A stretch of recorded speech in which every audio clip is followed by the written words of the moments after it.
Buenas tardes, hoy tengo un reto muy grande y es tratar de demostrarles con ejemplos sencillos lo importante que es conocer el funcionamiento del cerebro para mejorar la educación y el aprendizaje. Algunos de ustedes seguro acaban de llegar de vacaciones, se fueron a Guanacaste y cometieron el error de irse al mediodía. Pero bueno, no importa, se fueron al mediodía y apareció ante sus ojos una imagen parecida a esta. Nuestros ojos empiezan a interpretar la imagen, mandan esa información a una parte del cerebro que es posterior, se les dan algunas propiedades del objeto, también propiedades espaciales, empezamos a hacer un arreglo de asociación entre lo que hemos vivido y luego empezamos en nuestra memoria de trabajo a mantener esa información para lanzar una primera hipótesis. Lo que vemos es un charco y como charco tiene que sonar. Nuestro cerebro funciona tan rápidamente que no tenemos que parar el carro para seguir elaborando nuestra imagen. Pasamos encima del charco y desgraciadamente no suena splash. ¿Qué pasó? Pues parece que no era un charco. Nuestro sistema auditivo no sintió el charco y por lo tanto manda información y dice, tengo que cambiar la atención, ¿qué era esto? Y vuelve a generarse un proceso de análisis de la nueva información y se lanza una nueva hipótesis. Lo que realmente vimos era un espejismo. Pero en realidad solo hubiéramos podido llevar esta conclusión si hubiéramos alguna vez sabido lo que era un espejismo y podido interpretarlo. Es decir, las hipótesis que podamos generar dependen, por supuesto, de experiencias previas. Entre más experiencia tengamos, más posibilidad tendremos de generar entonces hipótesis que se parezcan a esa realidad. Puede ser que ustedes se estén preguntando en este momento, ¿y para qué nos sirve conocer cómo funciona el cerebro para la educación y nuestra práctica en el aula? Voy a tratar de darles un ejemplo. El cerebro, un órgano complejo que es el objeto de estudio de las neurociencias, está compuesto por muchas células y esas células trabajan de una manera generando hipótesis. Hagan de cuenta que detrás de esa mancha negra hay una imagen y yo les pido que traten de adivinar y se ganan una pantalla plana. ¿Qué es lo que hay? Resulta que descubro la primera vez esa mancha negra y ustedes ya pueden empezar a generar una hipótesis. No sé si ya descubrieron lo que es. Desgraciadamente no me puedo detener a preguntarle a todos, pero les lanzo una segunda imagen con algo más descubierto. Ustedes lanzan una segunda hipótesis. Tal vez alguno de ustedes ya descubrió lo que era. Tal vez. Pero descubramos otra parte más y ustedes vuelven a lanzar una hipótesis. Ya sé lo que es. O no tengo ni idea. Pues en realidad lo que es un ornitorrinco. No sé cuántos de ustedes lo descubrieron, pero por las risas supongo que no muchos. Y el ornitorrinco es un animal sumamente extraño con el que seguro no se han topado por la calle, pero tal vez lo han visto en programas de National Geographic o en un libro o incluso en algunas fábulas que se hacen ahora de ornitorrincos. Si no hubieran tenido experiencias previas con este animal, nunca hubieran podido descubrir qué es lo que hay detrás de la mancha negra. Otra vez, esto nos dice, requerimos de experiencias previas para poder emitir hipótesis que sean bien interesantes y cercanas a la realidad. Voy a pasar a otro tema que para mí es apasionante y que nos permite entender mejor por qué conociendo el cerebro podemos entender la conducta humana. Me refiero a las adicciones.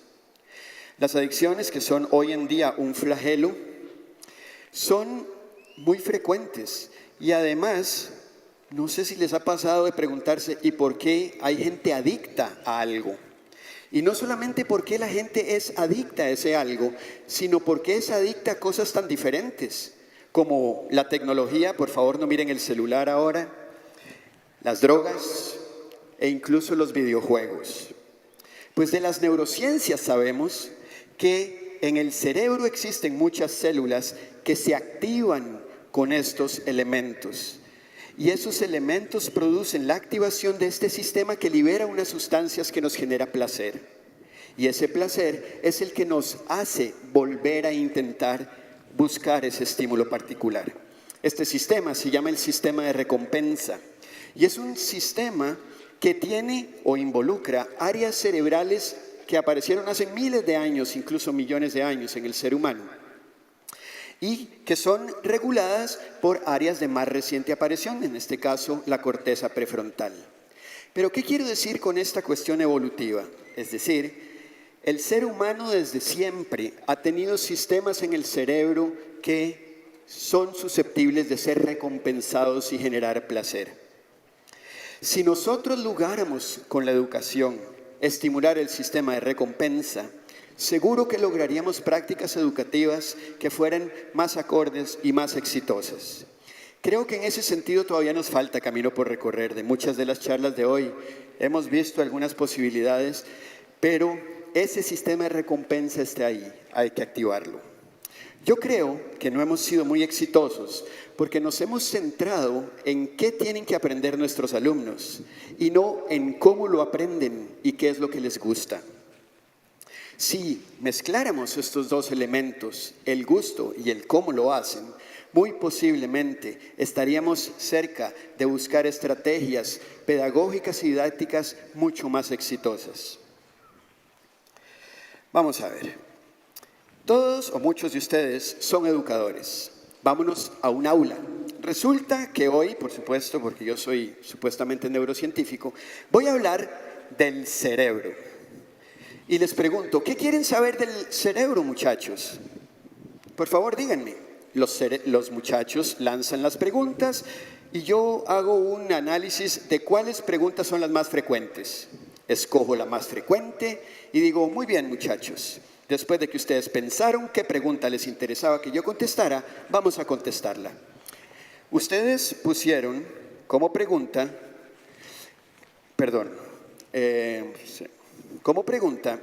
¿qué nos dicen las imágenes de la resonancia magnética funcional acerca del funcionamiento del cerebro? Qué estudiantes más vivos, ¿verdad? Qué preguntillas se lanzaron. Pero bueno, de todas maneras, ¿qué nos dicen la resonancia magnética? Bueno, esos colores que ustedes ven en el cerebro, lo único que nos están indicando es la activación y el grado de activación de ciertas áreas cerebrales cuando hacemos, cuando nos movemos o cuando incluso pensamos en algo. ¿Qué logramos contestando la pregunta de los muchachos? Activar el sistema de recompensa. ¿Por qué? Era lo que querían escuchar. Se lo dimos. Pero tenemos que darle a los muchachos todo lo que quieren. No todo. Pero además debemos aprovechar, porque una vez que activamos su sistema de recompensa, los muchachos presentan motivación. Y esa motivación les abre la puerta para aprender nuevas cosas que ni siquiera aparecían en la lista que ellos primero lanzaron. Y les digo, voy a aprovecharme de esta motivación. No les digo eso, ¿verdad? Es lo que voy a hacer. Pero, ¿se acuerdan de la resonancia magnética que ustedes querían saber lo que era? Ya saben lo que es. Esa actividad del sistema nervioso, ¿de qué depende? Depende de la activación de células nerviosas. Y de eso tratará el resto de la clase, de células nerviosas, su estructura y cómo funcionan. De esa manera, utilizamos una información que ellos quisieron para meter elementos que para nosotros eran fundamentales para que entendieran la clase. Entonces, en los ejemplos que hemos visto, tenemos que tener clara dos cosas. Tanto en el del espejismo como en el del ornitorrinco era claro que las experiencias pasadas son fundamentales para emitir una hipótesis. Y de las drogas y de la resonancia magnética tenemos también claro que el sistema de recompensa está ahí para ser activado. Entonces, el cerebro, que ha sido siempre el que sostiene los procesos de aprendizaje a lo largo de la evolución, no importa de qué tipo de estrategia pedagógica estemos hablando o didáctica, siempre estará ahí para trabajar con nosotros. Es importante saber que cambia a lo largo del desarrollo y que los cambios que se producen en el cerebro, por supuesto que producen cambios en nuestra conducta. Pero tenemos el defecto de creer que a medida que crecemos tenemos que buscar estrategias más complicadas para enseñar, cuando en realidad podemos utilizar las mismas estrategias desde preescolar hasta la universidad, y les voy a dar un ejemplo. Ojalá colaboren con el ejemplo.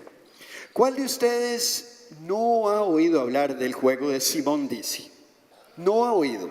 Cuidado porque lo linchan si levanta la mano. Entonces, todos lo han oído. Entonces vamos a jugar un momento, a ver si recuerdan eso. Yo soy el líder por una vez en la vida.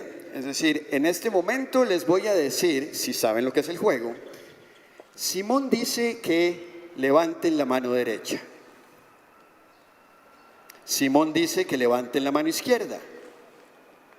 Bajen la mano izquierda. Un montón de ustedes bajaron la mano izquierda sin que Simón dijera.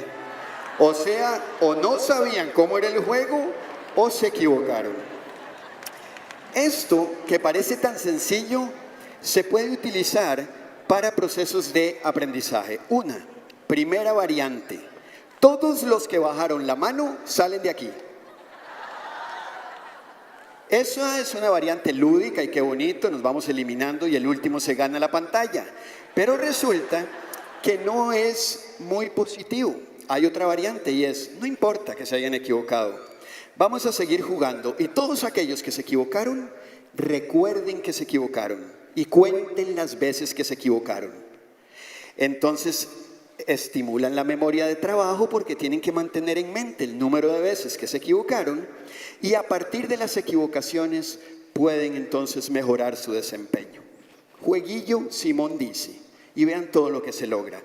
Pero lo que es más interesante es que este juego se ha utilizado también en ambientes universitarios para tratar de estudiar funciones cognitivas superiores como la memoria de trabajo, que es la capacidad de almacenar y manipular información, o el control inhibitorio, que es la capacidad de inhibir una respuesta que es automática, o incluso de la atención, que es la capacidad de focalizarse en algo en contextos determinados.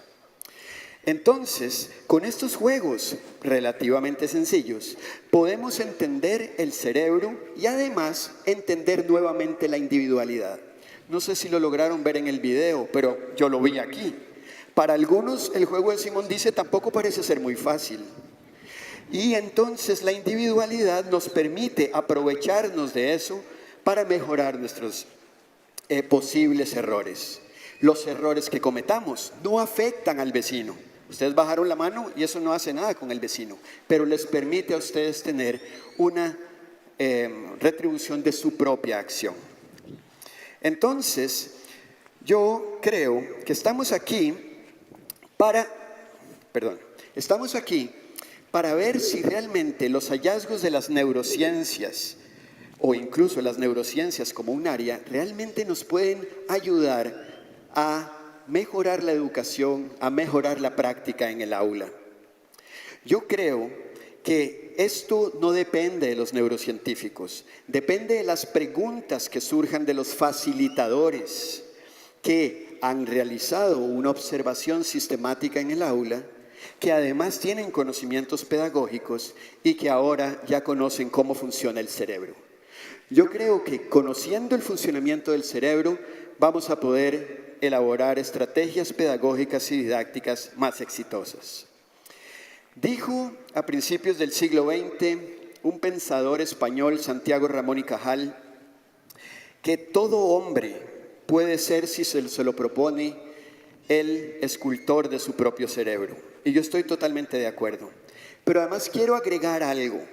El aprendizaje es individual y el éxito que tengamos en él depende de nuestra disposición a aprender. El cerebro siempre ha estado allí, lo quieran o no, y seguirá estando. Nuestro deber es desarrollarlo, usarlo y así favorecer los procesos que nos lleven a un mejor aprendizaje y a una mejor educación en nuestro país. Muchas gracias.